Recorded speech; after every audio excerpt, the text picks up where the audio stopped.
अस्सलाम वालेकुम। दुरूद शरीफ पढ़ लें।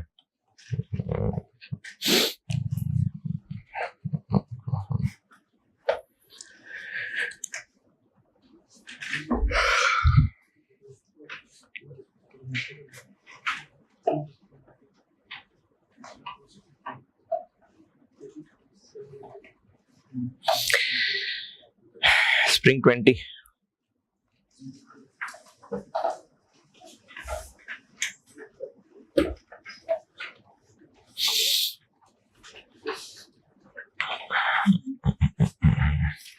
वही जो कल करा रहा था।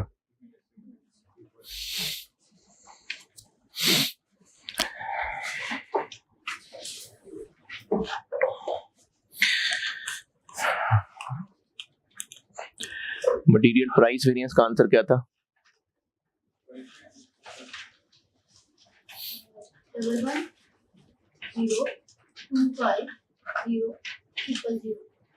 Positive negative quantity variance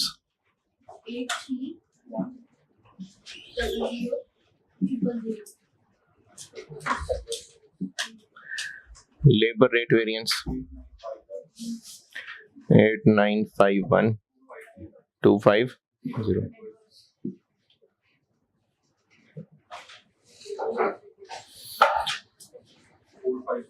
4501200 idle time 8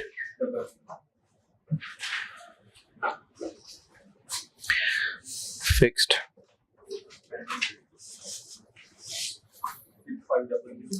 6500 positive।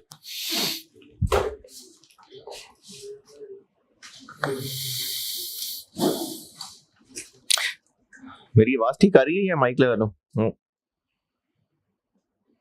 है मेरी आवाज ठीक आ रही है या माइक लगा लूं? तो आगे आ जाना यार। अच्छा चलो ठीक।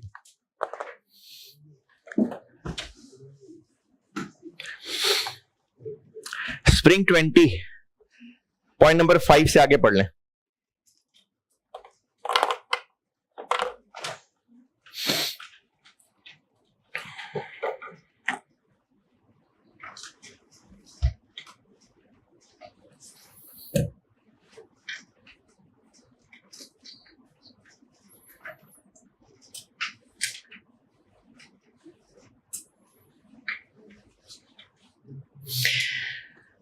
पॉइंट नंबर 5 तक कल किया था, उसके बाद आगे वीएल्स एक्चुअल प्रॉफिट।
पढ़ भी लिया?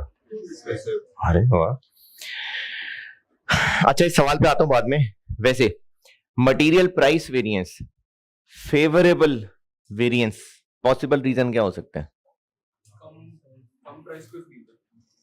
कम प्राइस पे खरीदा है, क्यों? हाँ बल्क में खरीदा है, बल्क डिस्काउंट मिल गया, और हल्की क्वालिटी खरीदी होगी, और मार्केट में प्राइसेस कम हो गई, कोई गवर्नमेंट पॉलिसी चेंज हुई होगी, कंपेटिटर नया आ गया होगा, ठीक है।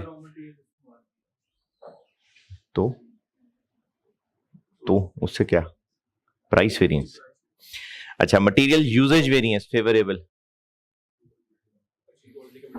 अच्छी क्वालिटी का मटेरियल ले आए जो कम लग गया, और मशीनरी को अच्छा ऐसा मेंटेन किया कि मटेरियल उसने जाया कम किया, और लेबर ने एफिशिएंटली काम किया। अब ये चीजें चलो ठीक है, ये बोल दो ही जवान रहे हैं, बाकी भी जवान सही सोच रहे होंगे। तो अगर सोच रहे हैं, है ना, हाँ, तो अगर सही सोच रहे हैं तो ये कोई बहुत मुश्किल साइंस नहीं है। अगर आप इन फैक्टर्स पे गौर करेंगे ना तो ये रीजंस पता चल सकते हैं। तो ये रीजंस मैंने आपको कहा था पढ़ने को। Head of purchase department, purchase department का काम क्या होता है? अरे ये कैसे पता चले? वाह, परचेज डिपार्टमेंट, चले ठीक है, शाबाश। परचेज डिपार्टमेंट का काम परचेज करना है। तो अब उसका जो हेड है, उसने ये कहा है कि मटेरियल की प्राइसेस तो पिछले 3 साल से स्टेबल हैं। Despite stable prices of raw material, raw cashew nuts in the market for the last 3 years, पिछले 3 साल से प्राइसेस स्टेबल हैं, लेकिन मेरे डिपार्टमेंट ने बहुत जबरदस्त परफॉर्म कैसे किया कि उन्होंने एक नया सप्लायर ढूंढा और उससे वो एक सस्ता मटेरियल ले आए, बड़ा ही जबरदस्त नेगोशिएशन किए, और इसकी वजह से वीएल की प्रॉफिटेबिलिटी ज्यादा हुई है। ये हेड ऑफ परचेज डिपार्टमेंट ने कहा है। और रिक्वायरमेंट बी क्या है? Critically evaluate. Critically evaluate, critically का मतलब है कि वाह वाह वाह वाह नहीं करनी शुरू कर देनी, इस पे गौर करें क्या सही कह भी रहा है कि नहीं कह रहा। इवेल्युएट, इवेल्युएट, इवेल्युएट का मतलब होता है कि डिस्कस तो करें, लेकिन इसके फायदे नुकसान सामने रखते हुए, अगर वैल्यूज बता सकते हैं तो वैल्यूज को गौर करते हुए इवेल्युएट। किस बात को? The views of departmental heads. जो डिपार्टमेंटल हेड्स ने कहा है उनकी बातों को क्रिटिकली इवेल्युएट करें। Your evaluation should include the discussion of claims made, यानी जो वो कह रहे हैं उस पर जवाब दें, and likely impact of their decisions on long term profitability. ये भी बताएं कि जो वो कह रहे हैं क्या वो सही कह रहे हैं कि नहीं कह रहे, और ये बताएं कि जो हरकत उन्होंने कर ली है जिसपे खुश हो रहे हैं, लॉन्ग टर्म में उसके क्या असरात होंगे। पार्ट बी की अंग्रेजी पढ़ के, सुबह सुबह तो वैसी अंग्रेजी नहीं समझ आ रही होती, लेकिन फिर भी अगर थोड़ा बहुत गौर करें तो इस अंग्रेजी में कोई एतराज। प्रॉब्लम ये होती है कि पेपर में क्रिटिकली इवेल्युएट पता नहीं क्या था, your evaluation should include discussion, but ठीक है अंग्रेजी लिख देते हैं। अब अंग्रेजी में मजमून लिखा है 2-2 सफ़े के, फिर कहा तेरे भाई का पेपर बड़ा फिट हुआ है और पेपर में रिजल्ट ही नहीं सही आया। तो रिक्वायरमेंट की ना वर्डिंग अच्छी तरह पढ़ें। और ये जो बच्चे हैं ना जो जिनकी इंग्लिश की बेस सही नहीं होती है, तो वो महरूमी का शिकार रह जाते हैं कि हमें समझ ही नहीं आएगी। आप रिक्वायरमेंट के एक एक वर्ड की ट्रांसलेशन कर लिया करें और उसको उर्दू बना लिया करें, उसके बाद समझा करें, लेकिन रिक्वायरमेंट को समझा करें। तो इन सब हेड्स की बातों को डिस्कस भी करना है, और सिर्फ डिस्कस करके ये नहीं कहना कि सही कह रहा है, कि सिर्फ इतना नहीं कहना, साथ ये भी बताना है कि इन डिसीजंस के असरात क्या पड़ेंगे लॉन्ग टर्म पे। ये दोनों बातें करनी है। चलें जी, ये परचेज वाले भाई ने कहा है कि हमारे स्टाफ ने एक नया सप्लायर ढूंढा है जिससे हम सस्ता मटेरियल ले आए हैं। अच्छा, अब हो रही है मटेरियल की बात, इसको देखते हैं। उसने कहा सस्ता मटेरियल खरीद के लाए हैं क्योंकि नया सप्लायर ढूंढा है, तो फेवरेबल वेरिएंस है, तो कह तो सही रहा है। ये तो सही कह रहा है कि प्राइसेस स्टेबल थी, लेकिन फिर भी हम एक नया सप्लायर ढूंढ के लाए हैं जिससे बड़ी अच्छी नेगोशिएशंस की हैं और हमने रेट कम करवा ली है। यहां तक देखते हैं तो फिर तो ठीक है, लेकिन पॉसिबल रीजंस क्या थे? बल्क डिस्काउंट, कंपटीशन, और एक और रीजन क्या है? Low quality material. अब लो क्वालिटी मटेरियल लेके आए तो जहां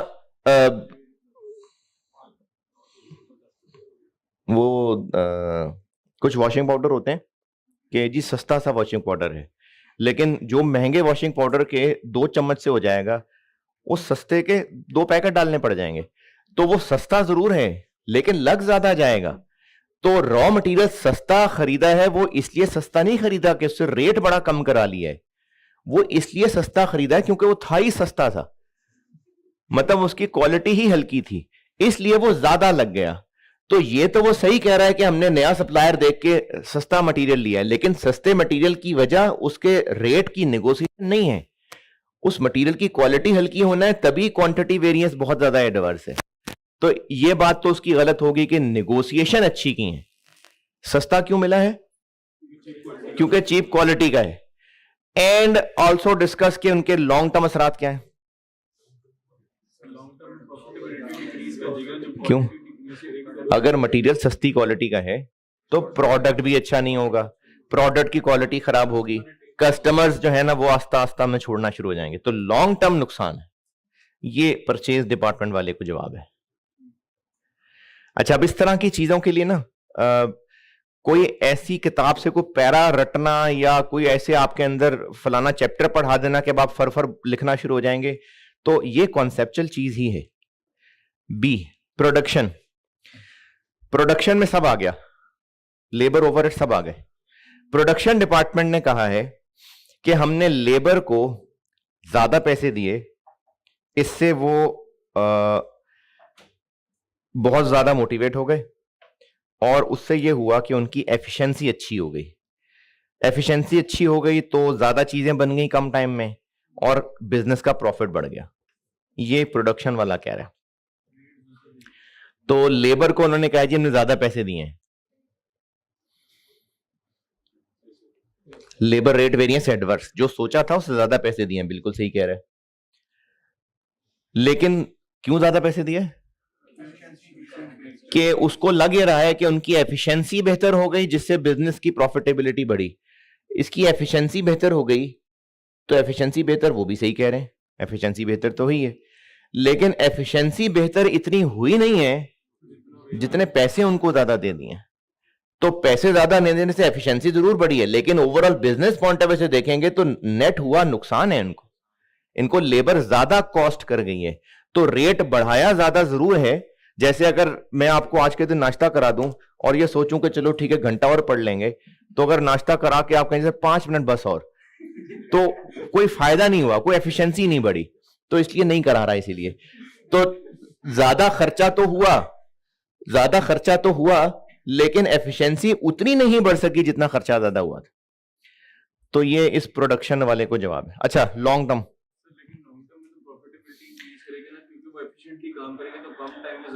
नहीं करेंगे ना, यही तो बताया है कि लॉन्ग टर्म में भी ऐसे ही रहा तो लेबर कॉस्ट बढ़ जाएगी और उससे बिजनेस की प्रॉफिटेबिलिटी, क्योंकि लोगों के नखरे बढ़ जाएंगे ना।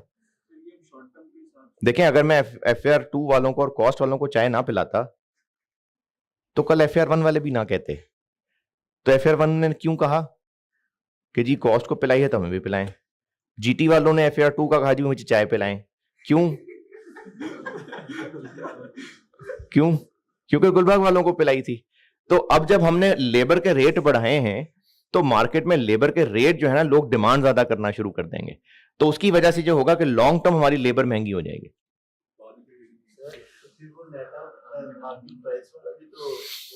क्या नहीं, बल्क पे नहीं मिली है ना। कहां भाई, बल्क डिस्काउंट नहीं मिला ना, हल्की क्वालिटी का मटेरियल खरीदा है।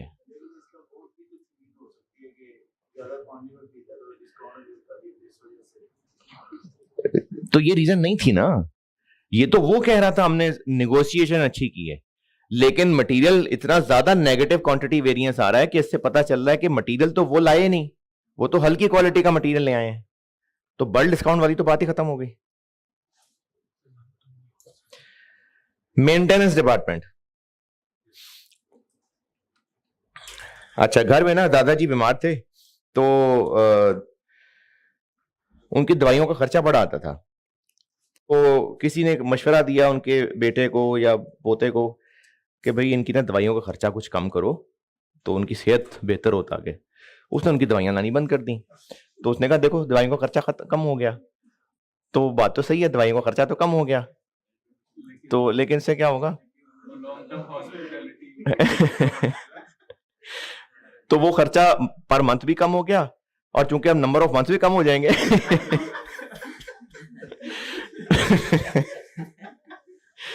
तो खर्चा तो कम हो गया।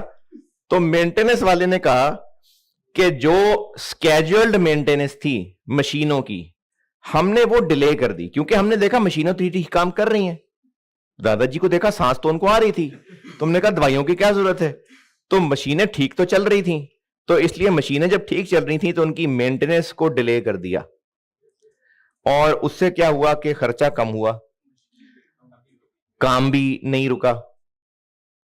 तो बात तो सही है, खर्चा कम हुआ, काम भी नहीं रुका, लेकिन लॉन्ग टर्म मशीनें खराब हो जाएंगी, फिर हमें नई मशीनें लानी पड़ेंगी, उससे काम ज्यादा रुक जाएगा कल को जाके। तो फिलहाल तो शायद इसमें बचत हो गई, लेकिन लॉन्ग रन में खराबी।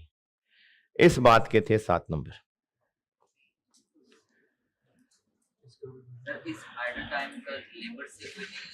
लेबर की वाली बात वो ये कर रहा था, हमने उन देखें आइडल टाइम ज्यादा होना कम होना, इसमें लेबर का कोई काम नहीं होता। इसमें तो हमारा काम होता है कि हम उनका टाइम जाया नहीं करवा रहे थे। आइडल टाइम होने ना होने में लेबर का ना कोई कसूर है ना उनका कोई कमाल है, क्योंकि उनकी वजह से है ही नहीं, वो हमारी वजह से है।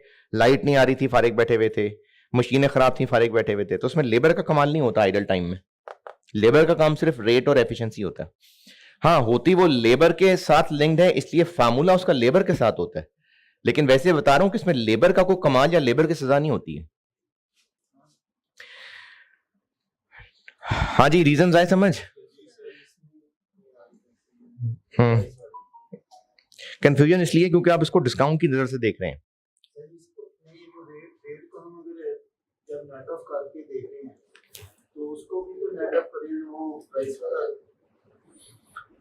अच्छा, आप ये कह रहे हैं कि ओवरऑल तो फायदा ही हुआ।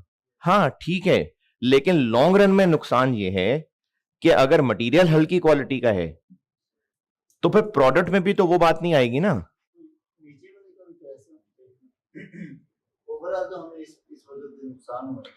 इसमें फायदा है, फायदा यह है कि मटेरियल सस्ता था, बेशक ज्यादा लग गया। चलो वॉशिंग पाउडर की मिसाल देता हूं, अगर वॉशिंग पाउडर हल्का वाला इस्तेमाल कर रहे हैं तो उससे उस वक्त को पैसे बच रहे होंगे।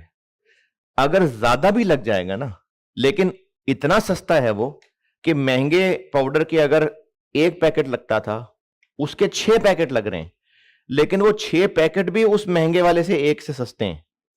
लेकिन इसका एक और नुकसान भी हो रहा है, कपड़े का सत्यानाश हो रहा है, कपड़े का रंग खराब हो गया, उसका धागा खराब होना शुरू हो गया। तो वो जो कपड़े खरीदने थे 4-4 साल बाद, अब 1-1 महीने बाद, 2-2 महीने, 6-6 महीने बाद खरीदने पड़ जाएंगे। अब उन कपड़ों की शो खराब होनी शुरू हो जाएगी। तो यहां पर आ गई बात प्रोडक्ट की क्वालिटी से कि हम मटेरियल सस्ता ला रहे हैं, ज्यादा लग रहा है, लेकिन सस्ता बहुत है, अच्छा है। लॉन्ग टर्म नुकसान ये है कि प्रोडक्ट की क्वालिटी इफेक्ट होने लग जाएगी। यहां पर हमें नेट लेबर में भी नुकसान हो रहा है, और यहां पर लेबर का नुकसान देखो, मटेरियल एक फिजिकल चीज है, फिजिकल चीज है, मटेरियल फिजिकली खराब होगा। ये कपड़ा है, अगर इसके अंदर जो अब इसके अंदर रंग भी है, इसके अंदर फैब्रिक भी है, धागा भी है, अगर रंग हल्की क्वालिटी वाला इस्तेमाल होगा तो अल्टीमेटली प्रोडक्ट खराब होगा ना। लेबर अल्टीमेटली प्रोडक्ट का फिजिकल हिस्सा नहीं है, ये वो लोग हैं, काम इनको आता है, यानी प्रोडक्ट सही बन रहा है। मसला क्या हो रहा है, टाइम ज्यादा लगाने या कम लगाने का मसला है। तो हमने उनके रेट्स तो बढ़ा दिए, लेकिन रेट्स बढ़ा के जितना जल्दी उनसे काम लेना चाहिए था वो फिर भी सुस्ती के सुस्ती से काम कर रहे हैं। तो इसके असरात प्रोडक्ट की क्वालिटी पे नहीं पड़ रहे, इसके असरात ये पड़ रहे हैं कि लोग सुस्त हो जाएंगे, रेट ज्यादा डिमांड करना शुरू कर देंगे, रेट खराब हो जाएंगे।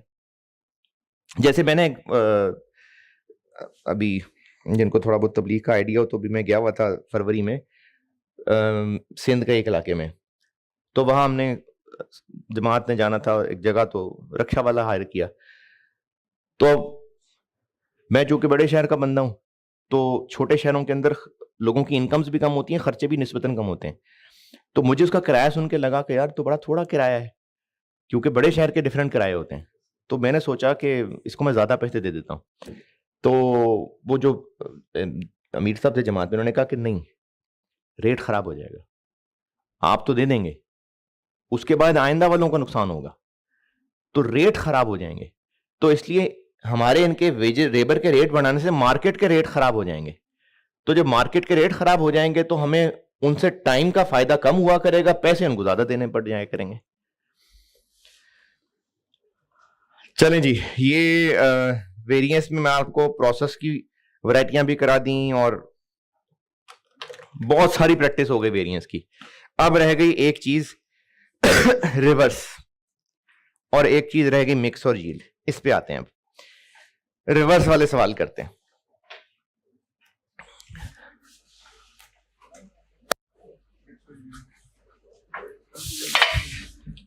रिवर्स कैलकुलेशंस,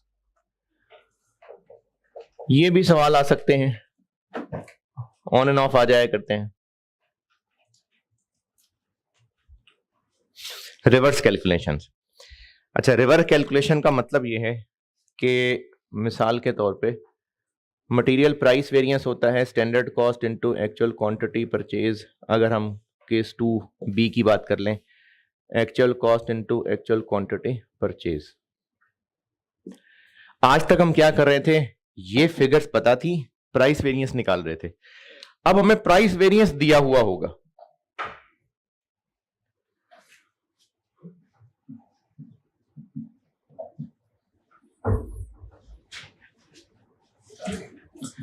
एक्चुअल क्वांटिटी नहीं पता, ये हमें नहीं पता, फाइंड हो सकती है कैसे?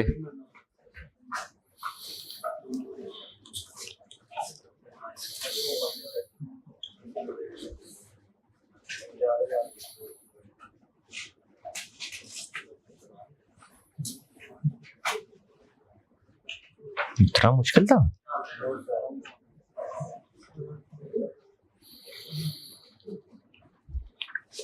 ये मुराद है रिवर्स कैलकुलेशन से कि आपको वेरिएंसेस दिए होंगे और उसके अलावा बाकी वो चीजें जो फार्मूले में इस्तेमाल होती हैं उनमें से कुछ मिसिंग पूछा होगा। तो इसमें सिखाने वाला क्या है?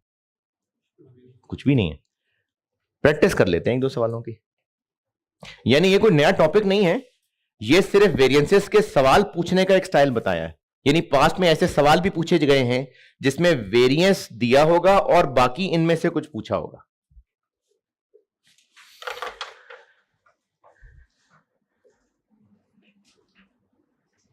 सर जी जी, हमने ये तो डायरेक्ट कर दिया, लेकिन पेपर में स्टेप वाइज करना है या ऐसे ही डायरेक्ट? नहीं, अब आपने ये लिख के दिखाया ना, और आपने एग्जामिनर को जब ये इक्वेशन बना के दिखा दी, तो अब एग्जामिनर आपसे ये एक्सपेक्ट नहीं कर रहा कि वो इनमें से कॉमन लेके 4 दिखाए, फिर 4 को उधर जाके 4000 डिवाइडेड बाय 4 दिखाए, ये नहीं एक्सपेक्ट कर रहा। जब इक्वेशन में जब यहां तक पहुंच गया ना कि बस अब एक मिसिंग फिगर निकलनी है, तो बस उसका आंसर लिखें सीधा।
ये नोटेड? चलें सवाल लिखें। Material price variance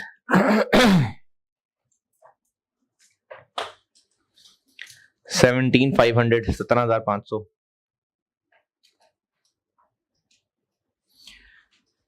actual material cost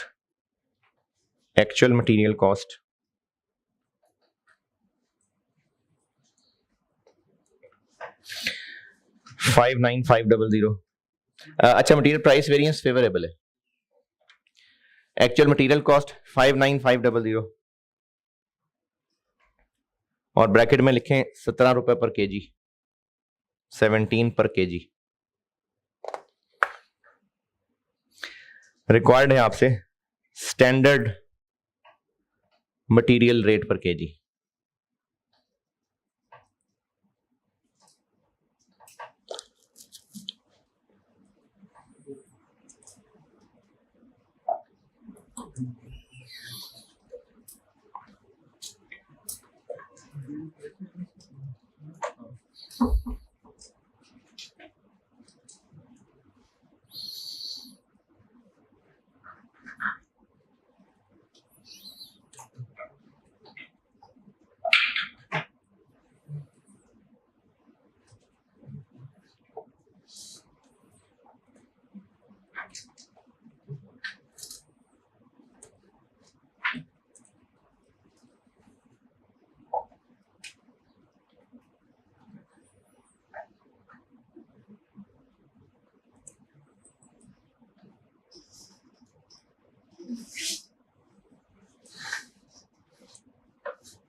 हाँ जी, 22।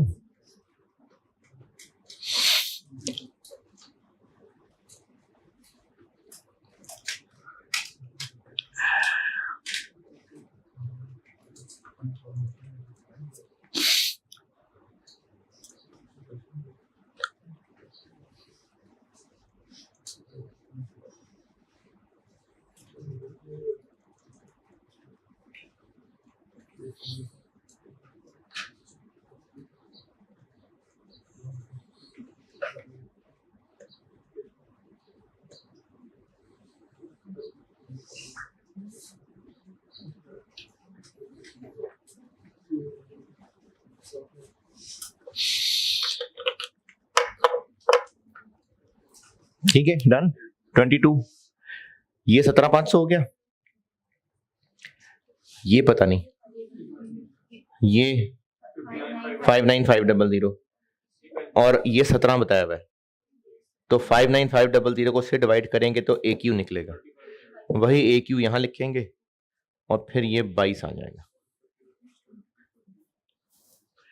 चलें एक इससे जरा थोड़ा बड़ा लेवल करते हैं, कंबाइन कर लेते हैं।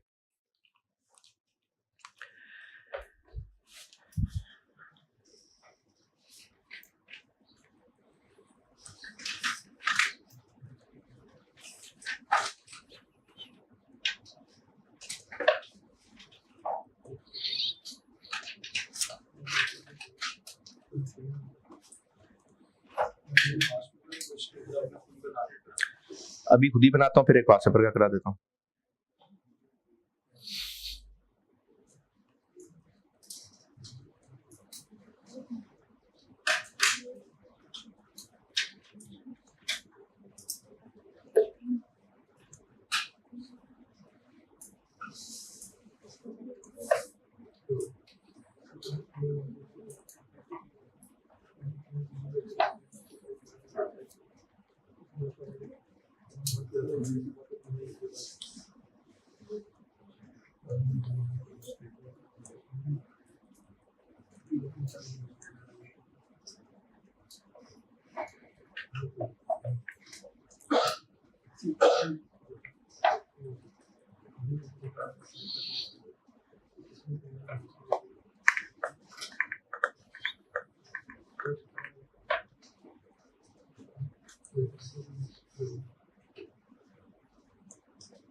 Labor cost variance.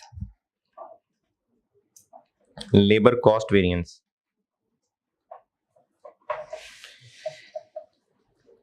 88,400 negative. 88,400 adverse.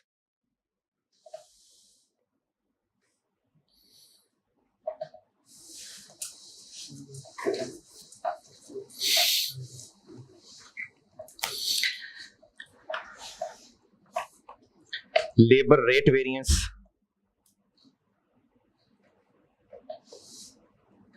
Labor rate variance. 38,400 negative. 38,400 negative.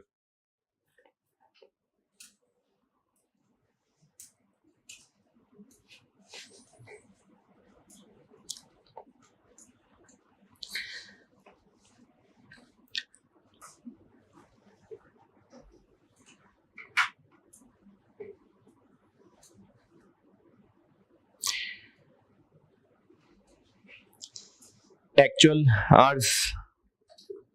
Actual hours.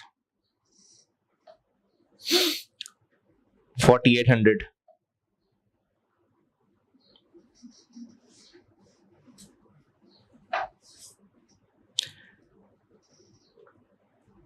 Standard hours.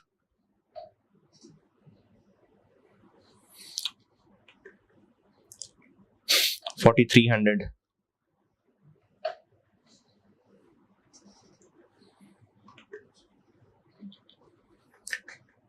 Material price variance. Material price variance. 55,900 positive. 55,900 positive.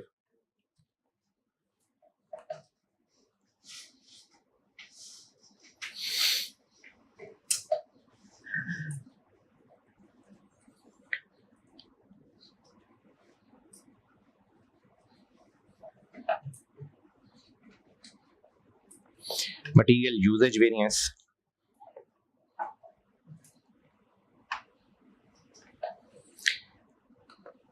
$80,625 adverse. 80,625 80,625 adverse.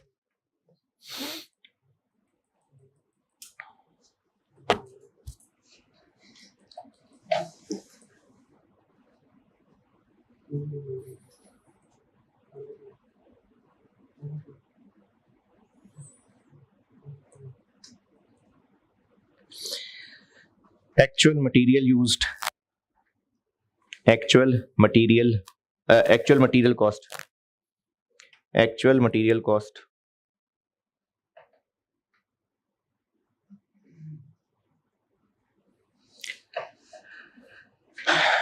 293,475. 2,93,475.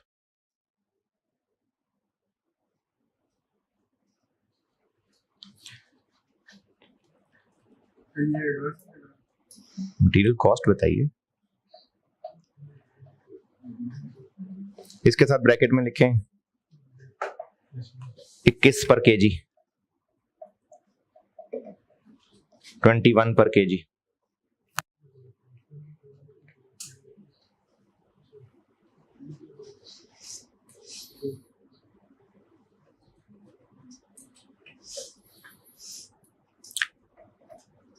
और बताएं जरा मुझे क्या क्या बता दिया मैंने। Cost variance okay, rate variance, actual hours, standard hours, price variance, ठीक है ठीक है, और ब्रैकेट में इसका पर केजी, ठीक है।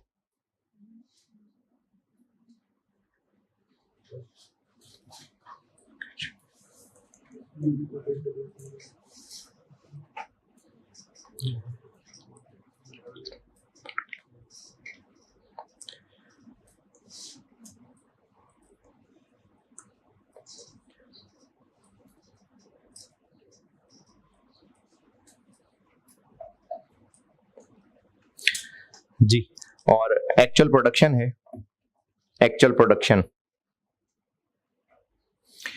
2150 यूनिट्स, 2150 यूनिट्स।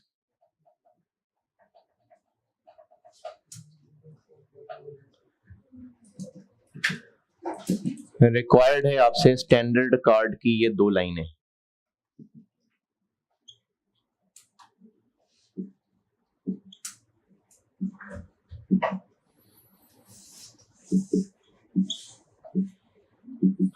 ओवरहेड नहीं डाले, बस 2 ही मिक्स किए हैं। ये फिगर्स बता दे। अब मैंने लेबर और मटेरियल को मिक्स कर दिया, रश थोड़ा बढ़ गया। इसमें हिंट ये है कि जो पता है ना सब पेज पे उतार लें, जो जो पता है सब लिख लें पेज पे। सब लिख लें पेज से मुराद ये है, वो तो आपने लिख ही लिया हुआ है क्वेश्चन की शक्ल में, लेकिन जो जो वेरिएंस पता है उन सब के फार्मूले खोल के लिख लें, ताकि पता चल जाए क्या क्या सामान है आपके पास। फिर जब सारी पिक्चर सामने आएगी ना, फिर इधर उधर जोड़ तोड़ होगा। जो जो वेरिएंस सवाल में दिया हुआ है उन सब के फार्मूले लिखें, और उनमें से जो जो फिगर्स पता है वो लिख लें। जब सारा कुछ सामने सबूत सामने आएंगे ना, फिर उसमें कड़ी से कड़ी मिलेगी।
अच्छा, मेरे ख्याल से तो जल्दी हो जाएगा। क्या क्या है? हम्म हम्म, ठीक है, शाबाश।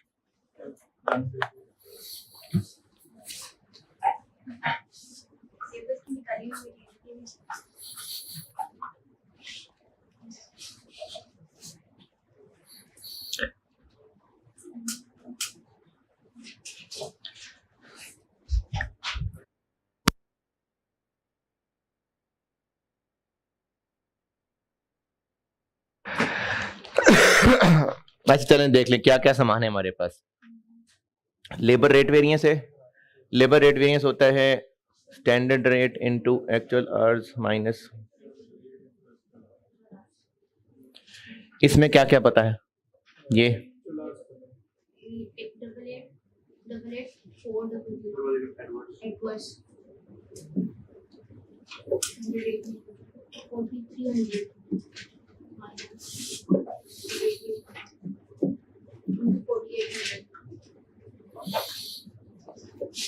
लेबर कॉस्ट वेरिएंस पता है, standard rate into standard hours minus actual rate into actual hours, इसमें से क्या क्या पता है?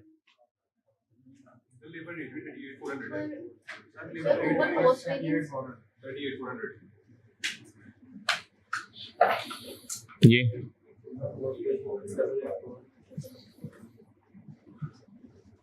स्टैंडर्ड रेट नहीं पता, 40 माइनस एक्चुअल रेट नहीं पता इनटू 4800।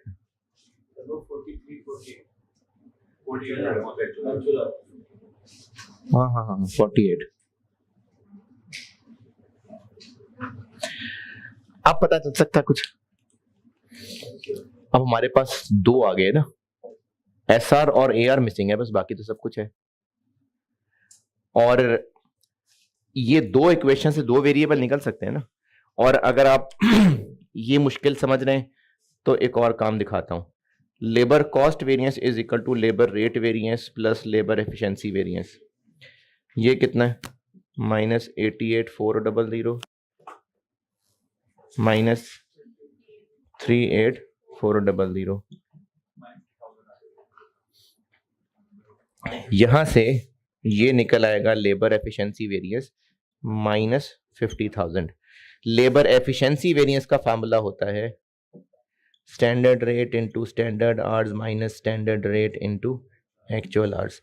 अब यहां से ये 50,000 निकल आया, स्टैंडर्ड रेट पता नहीं, standard hours 4300 minus standard rate पता नहीं, एक्चुअल आवर्स। यहां से आपको स्टैंडर्ड रेट मिल जाएगा। इससे भी हो सकता है, अगर आपको दो इक्वेशंस दो वेरिएबल सॉल्व करने आते हैं तो इससे सॉल्व हो जाएगा, नहीं तो दूसरा हल ये निकला है। लेबर का मामला हल हो गया, हमें स्टैंडर्ड रेट चाहिए था, मिल गया। इसको सॉल्व करेंगे ना इसको तो 100 आएगा। ये कैसे निकालें? एक्चुअल प्रोडक्शन बताई है मैंने और एसएच भी बताए हुए हैं। तो एसएच कैसे निकले होते हैं?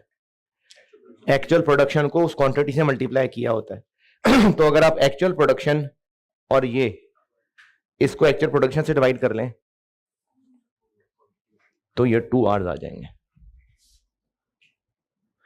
ये 2 आवर्स मैंने ऐसे कहे हैं, ये 4300 स्टैंडर्ड आवर्स ऐसे निकले होंगे ना। एक्चुअल प्रोडक्शन को इससे मल्टीप्लाई किया होगा तो एसएच आए होंगे,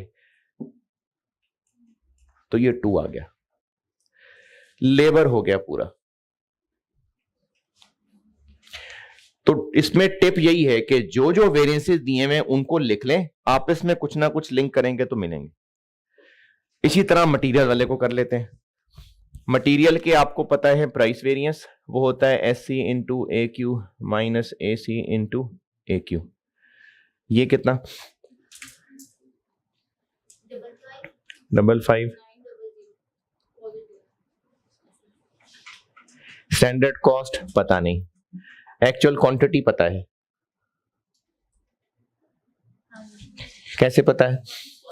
आपको मैंने टोटल कॉस्ट बताई है और ब्रैकेट में उसका पर किलो रेट बताया है, तो वो रेट से डिवाइड कर लें, माइनस ये पूरा पता है।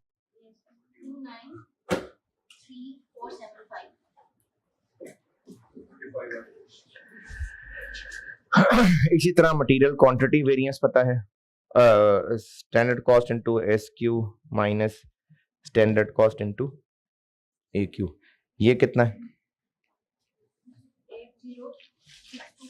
625 नेगेटिव। स्टैंडर्ड कॉस्ट पता नहीं, एस क्यू पता नहीं, माइनस स्टैंडर्ड कॉस्ट पता नहीं, एक्चुअल क्वांटिटी 13,975। हमने जो पता था वो लिख लिया। अब देखें यहां से क्या सॉल्व होता है। इससे पता चलेगा स्टैंडर्ड कॉस्ट 25, फिर उसको यहां रखेंगे,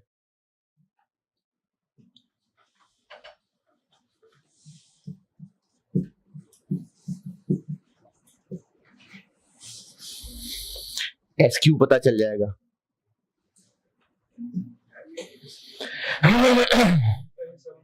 हम्म 7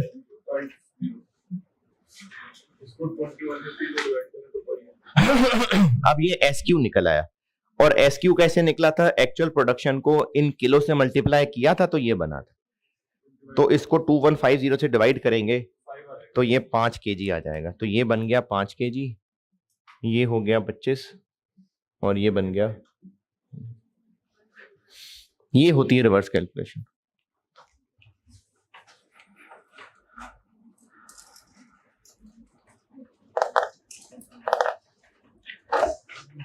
चलिए एक फास्ट पेपर का करा देता हूं और एक होमवर्क दे देता हूं।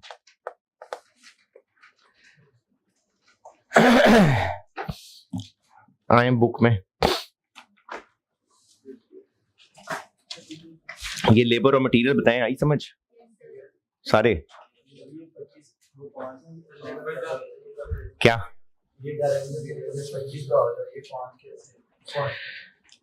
ये दो कैसे आया? एस क्यू 10,750 है, कैसे निकला होगा ये? एक्चुअल प्रोडक्शन को इससे मल्टीप्लाई किया होगा ना।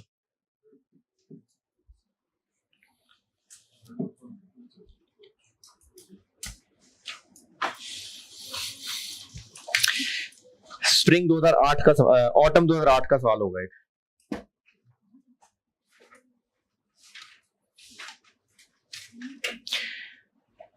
ऑटम 2008 आखिर में होगा कहीं, पेज 193, मेरी बुक में page 193, question number 20। Autumn 2008 attempt का सवाल था ये।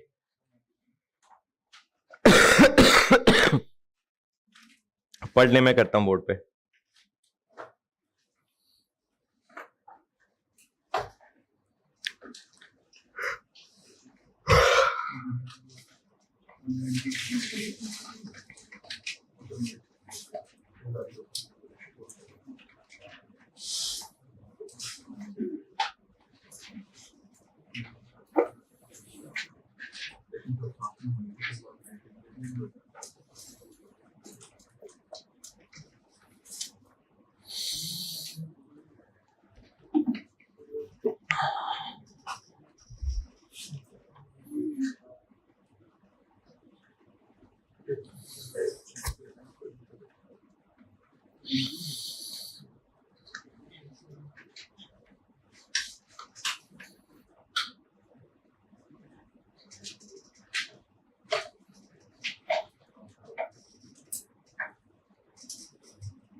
हाँ जी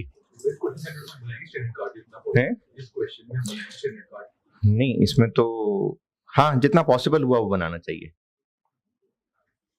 जितना पॉसिबल हुआ वो बिल्कुल बनाना चाहिए। हाँ जी पढ़ लें तो मैं करूं। अच्छा इसमें ना पुराना सवाल है ना बहुत, तो पेपर्स की क्वालिटीज आस्ते आस्ते इंप्रूव हुई हैं। इस सवाल के अंदर कुछ खामियां थी, जैसे ये जो मैंने बुक में लिखा हुआ है ना मटेरियल के सामने दूसरे टेबल में स्टैंडर्ड मटेरियल प्राइस पर केजी, ये असल सवाल में पर केजी नहीं लिखा हुआ था, पर यूनिट लिखा हुआ था। और एग्जामिनर अपने दिमाग में मटेरियल के साथ जो पर यूनिट लिखा था उसको वो केजी सोच रहा था, और जो प्रोडक्शन के साथ यूनिट लिखा था उसको वो यूनिट सोच रहा था। तो वो इस तरह की चीजें ना पेपर में मुश्किल हो जाती हैं, लेकिन अब बेहतर होगी, क्वालिटी पेपर की काफी बेहतर हो गई हुई है। तो इस तरह की चीजें बहुत पहले हुआ करती थी, तो मैंने फिर उसको बुक में डालते हुए वो वर्ड्स चेंज कर लिए। जैसे वो जो कल सवाल मैंने डिस्कस किया था ना रिकंसिलिएशन कॉस्ट की,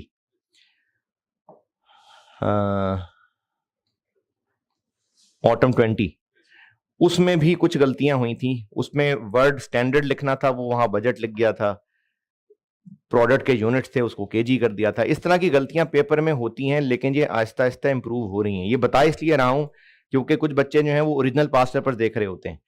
अब मुझे कैसे पता वो गलतियां हैं? तो जैसे इन्वेंट्री मैनेजमेंट का टॉपिक पढ़ाऊंगा तो वहां पर भी आपको एक साइंस समझाऊंगा, बड़ी कमाल एक गलती हुई थी पेपर में। तो इसलिए बता रहा हूं कि पेपर में कुछ गलतियां हो जाती हैं। अब इसमें आपका ये एतराज कि उस अटेम्प्ट के बच्चों का क्या हुआ होगा, अल्लाह मालिक है, हुआ होगा कुछ। लेकिन इंप्रूवमेंट्स हो रही हैं, बेहतरियां हो रही हैं। और आप लोग जब इसको और आईकैप के बहुत सारे स्टेप्स ऐसे हैं जो नजर आता है कि वो बेहतरी की तरफ जा रहे हैं। कई कई पेपर्स उन्होंने अब बाकायदा फुल टाइम रिव्यूअर हायर किए हुए, टीचर्स नहीं हो सकते, वो टीचर्स नहीं हो सकते, वैसे ये ना हो कि आप कहें जी मैं रिव्यूअर हूँ, टीचर्स नहीं हो सकते, लेकिन बहुत बेहतरियां हो रही हैं। तो आप उम्मीद ही रखें कि जैसे खासतौर पे अभी इस दफा का जो सी फैप का पेपर आया था बीएफडी का, मुझे बहुत पसंद आया पेपर, यानी बड़ा ही जबरदस्त तरीके से ड्राफ्टेड पेपर है। तो बेहतरियां हो रही हैं, तो इसलिए आपकी दफा भी इंशाल्लाह पेपर अच्छे अच्छे ही हो गए होंगे। तो बाकी थोड़ी बहुत गलतियां रह जाती हैं कभी, तो वो फिर मैंने अपनी बुक के अंदर ना अमेंड करके डाली हुई, और मैं आप साथ साथ बता भी दिया करता हूं कि मैंने कौन सी चीज को अमेंड किया हुआ है। तो वो ऑटम 20 में प्रोडक्ट के साथ केजी लिख गए थे, वो यूनिट लिखना चाहिए था क्योंकि प्रोसेस कॉस्टिंग मिक्स का सवाल था, और इसमें भी वो पर केजी की बजाय उसको भी वो पर यूनिट लिख गया हुआ था। तो वो मैंने अकॉर्डिंगली फिर वर्ड्स अमेंड कर दिए ताकि प्रैक्टिस खराब ना हो। पढ़ लिया तो मैं करता हूं। अब इसमें ना आपने रिक्वायरमेंट के अलग अलग नाम, ये मैं आपको मिसिंग फिगर्स वाले की टिप बता रहा हूं। अगर आपने रिक्वायरमेंट में ये शुरू किया ना, कैलकुलेट दी फॉलोइंग, चलो पहले बजटेड आउटपुट ढूंढता हूं, तो फिर ढूंढते रह जाएंगे। हो सकता है रिक्वायरमेंट डी का आंसर निकले तो रिक्वायरमेंट ए का निकले, ये सब कनेक्टेड हो सकते हैं आपस में। इसलिए नसीहत यही है कि सारा पेज भर लें जो जो कुछ अवेलेबल है।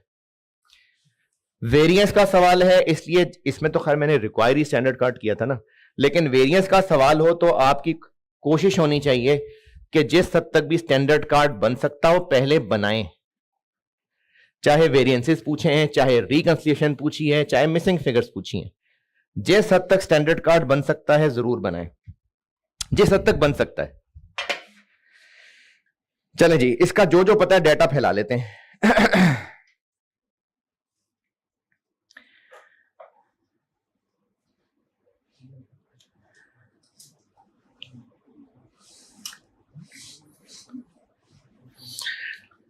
इसमें हम लोगों को, ये मैं कर रहा हूं ऑटम 8 स्टैंडर्ड कार्ड में, देखते हैं क्या क्या पता, जो पता है उतना लिख लेते हैं, काम आएगा।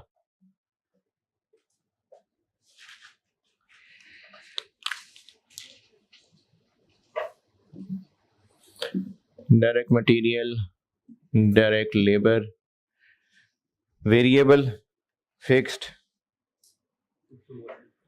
फिक्स्ड का पता है, वेरिएबल का नहीं कुछ पता। जी बताएं, इसमें से क्या क्या पता है आपको? इसमें आपको स्टैंडर्ड मटेरियल पर केजी पता है कितना? 4। और क्या पता? सॉरी 4। और क्या पता है? स्टैंडर्ड वेज रेट 6 पता है, और standard wage hours per unit भी पता है, और फिक्स्ड ओवरहेड्स OAR पता है कितना?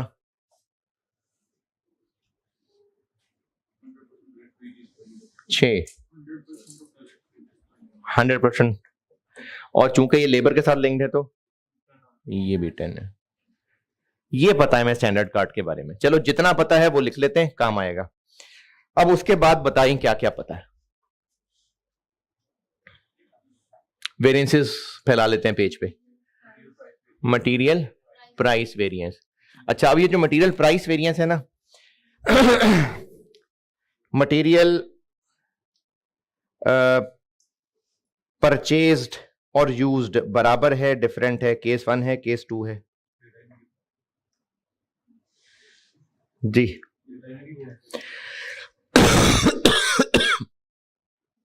ऐसा कोई डेटा दिया नहीं हुआ, रिक्वायरमेंट से कहीं कोई हिंट मिलता हो कि परचेज यूज्ड बराबर है? वो तो पूछ लिया ना, यूज्ड कितनी है, बराबर है, नहीं है, तो फिर बराबर ही है। तो बस SC into AQ minus AC into AQ। और क्या है? Material usage variance, standard cost into standard quantity minus standard cost into, और क्या है, labour rate variance, standard rate into actual hours minus actual rate into actual hours, और क्या है, labour efficiency variance, standard rate into standard hours minus standard rate into actual hours, और क्या है, fixed overhead expenditure variance, budgeted actual, और बस। अच्छा, असल सवाल में ये एक्सपेंडिचर का वर्ड भी नहीं लिखा हुआ था, फिक्स्ड ओवरहेड वेरिएंस था, बस गलती थी सवाल की, उसको बताना चाहिए था स्पेंडिंग है कि वॉल्यूम है, कौन सा है। तो ये पुराने सवालों में कुछ कमियां होती थी, तो वो मैंने फिर अब अपनी बुक में डाला, तो साथ मैंने लिख दिया एक्सपेंडिचर। चलें जी, अब भरते हैं क्या क्या पता है जी। ये जो फिक्स ओवर है ये 100% डायरेक्ट पर यूनिट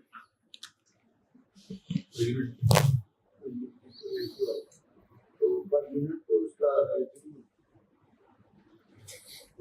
चलो ये लो 60 60 100% ऑफ वेज रेट ना, पर यूनिट वैसे पर यूनिट लिख दिया मैंने, लो इसके साथ कंफ्यूजन आ रही है और per unit wage rate per unit ना, ये कर लो, ये पर आर है, ये पर यूनिट है, ये ऐसे कर ले, 60 60 कर ले। ले यार, मेरे ख्याल में मैं शायद टोटल का कॉलम नहीं बनाया ना, ये ले।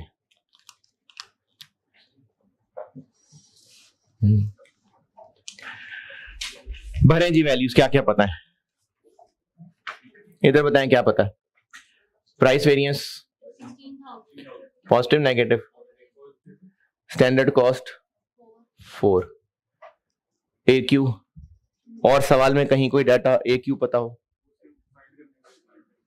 नहीं पता होगा क्योंकि उसने फाइन करने का पूछा हुआ है, तो ए क्यू नहीं पता, माइनस एक्चुअल कॉस्ट 3.9 पता है। चलें इधर बताएं क्या क्या पता है,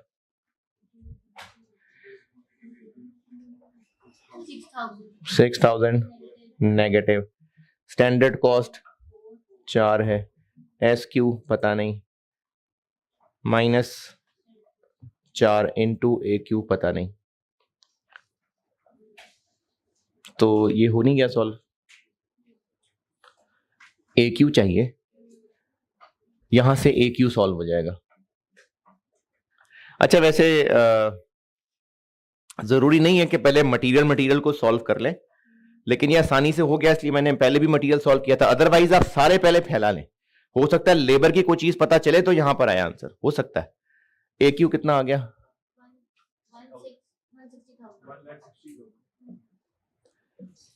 1 ये रिक्वायरमेंट थी, requirement number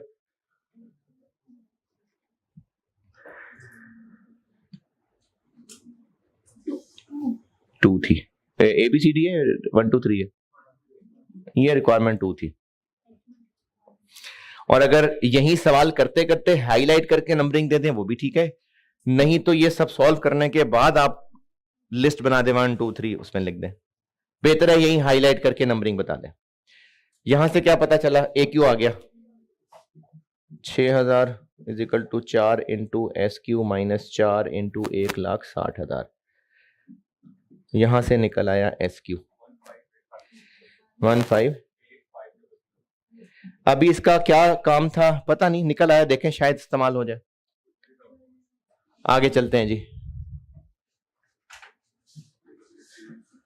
rate variance 7520 positive, standard negative, standard rate 6 रुपए, एक्चुअल आवर्स पता है, नहीं पता, आगे आए, एक्चुअल रेट पता है, एक्चुअल वेजेस पता है, पूरी वेजेस पता है 3 4 हो गया हल।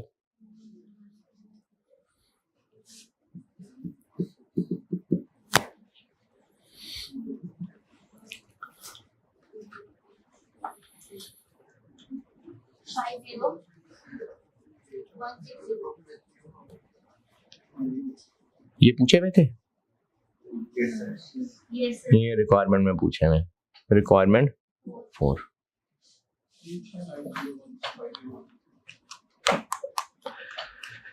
इधर क्या पता है? 111040 positive is equal to standard rate 6 है, स्टैंडर्ड आवर्स पता नहीं, माइनस स्टैंडर्ड रेट 6 है, एक्चुअल आवर्स 50160 है। यहां से निकल आएंगे स्टैंडर्ड आवर्स।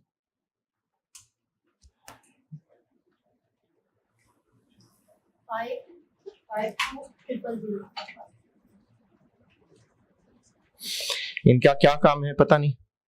अभी तो हम जो पता है ना उसको इक्वेशन, उसको पेज पे फैला लें, उन फिगर्स को डाल लें जो जो पता है। हो सकता है आपस में इनका कोई कनेक्शन निकल आए और जो रिक्वायरमेंट थे वो तो फौरन पता चल गया, बाकी पे जो निकला है पता नहीं इसका कोई काम है या नहीं है। चलते जाते हैं आगे, शायद कोई निकल आए। Fixed overhead spending variance 16,000 negative. Budgeted fixed overheads, budgeted fixed overheads नहीं पता, लेकिन हमें फिक्स्ड ओएआर पता है। अब फिक्स्ड ओएआर आप 6 रुपए यूज करना है, 6 यूज कर लें इनटू बजटेड आवर्स। 60 यूज करना है, 60 यूज कर लें इनटू बजटेड प्रोडक्शन। तो 60 into budgeted production minus actual fixed overheads 316,000।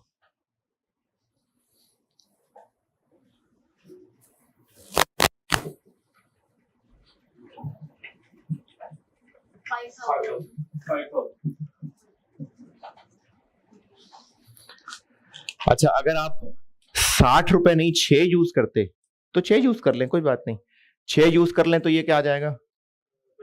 Budgeted hours. अब जब आप एक बार बजटेड आवर्स निकाल लेंगे तो सवाल की रिक्वायरमेंट बजटेड प्रोडक्शन है, तो बजटेड आवर्स से बजटेड प्रोडक्शन निकाल लेते। कैसे? 10 से डिवाइड करके। तो हमने 60 ही यूज कर लिया तो आंसर निकल ही बजटेड प्रोडक्शन आया। ये रिक्वायरमेंट है 1। ये है मिसिंग फिगर वाला सवाल। क्या रह गया देखें रिक्वायरमेंट में? एक्चुअल प्रोडक्शन रह गई और एक्चुअल वेज रेट रह गया। तो यहां से देखें कुछ मिल रहा है काम। एक्चुअल क्वांटिटी आ गई, एक्चुअल आवर्स आ गए, बजटेड प्रोडक्शन आ गई, अब रह गया एक्चुअल वेज रेट और एक्चुअल प्रोडक्शन। 1 2 3 रिक्वायरमेंट क्या है? Actual production. देखें जी सामने कुछ है जो पता चल जाए।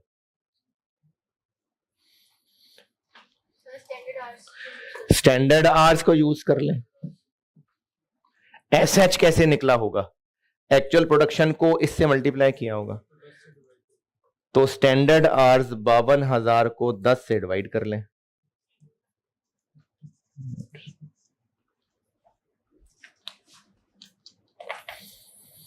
और क्या रह गया?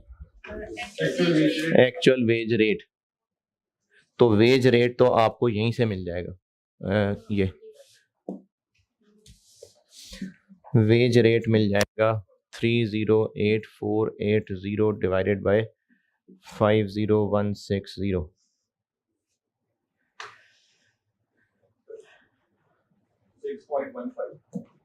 लें जी, ये सवाल है।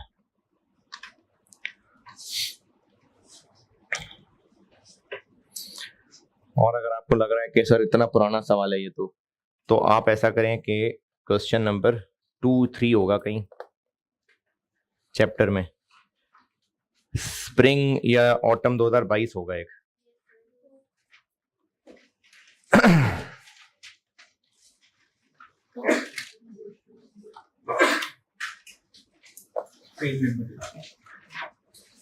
स्प्रिंग 22, हाँ जी,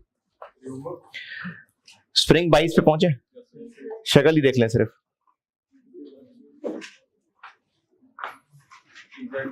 यही है, यही सवाल है।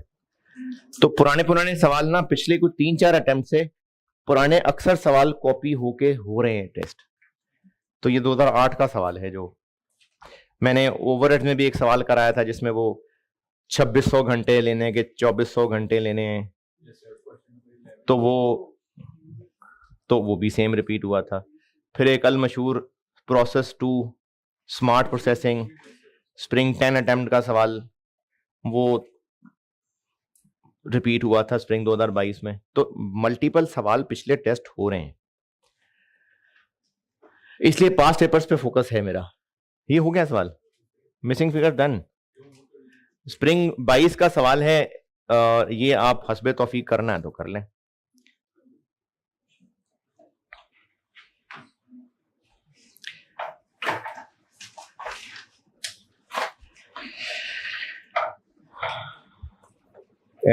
और बता देता हूं मिसिंग फिगर का सवाल, ताकि जिसके पास टाइम ही टाइम है, खुला टाइम है जिसके पास, और उसने वो करने हैं तो करे दबा के जितने सवाल करने हैं। एक सवाल है जी मेरी बुक में, क्वेश्चन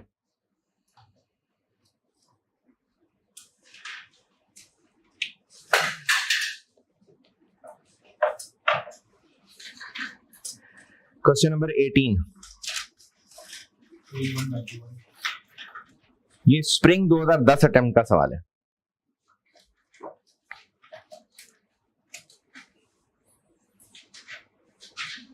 तो ये सिर्फ इस पे बना हुआ है, ये नहीं सिर्फ इस पे, क्योंकि पार्ट बी उसका वेरिएंसेस पूछे हुए थे मटेरियल के, बस ये इस पे बना हुआ सवाल। स्प्रिंग 10 अटेम्प्ट का सवाल है, वतूल लिमिटेड, नहीं, पार्ट ए में ये पूछा हुआ है, पार्ट बी में आगे लेबर वेरिएंस और वेरिएबल ओवरहेड्स के वेरिएंस और फिक्स्ड ओवरहेड वेरिएंस सब कुछ पूछे, वेरिएंस सारे पूछे हुए हैं, इसलिए 20 नंबर है।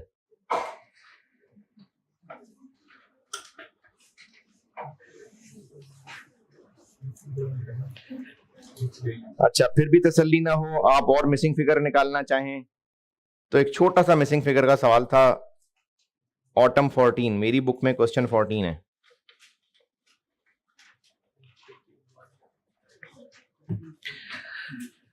अच्छा, मैं चैप्टर खत्म करके आगे चल के ना अगर होमवर्क चलाने की कोशिश करता भी हूं तो आप लोगों की बस हो जाती है। अब मैंने 1-2 सवाल इसके होमवर्क देकर चलाने थे, कल चैप्टर अगला शुरू कराना था। चले, अच्छे बच्चे कर लिया करेंगे। तो ये 2-3 सवाल और बताएं, ये ऐसे ही रिवर्स मिसिंग फिगर ऐसी ही है, बहुत है।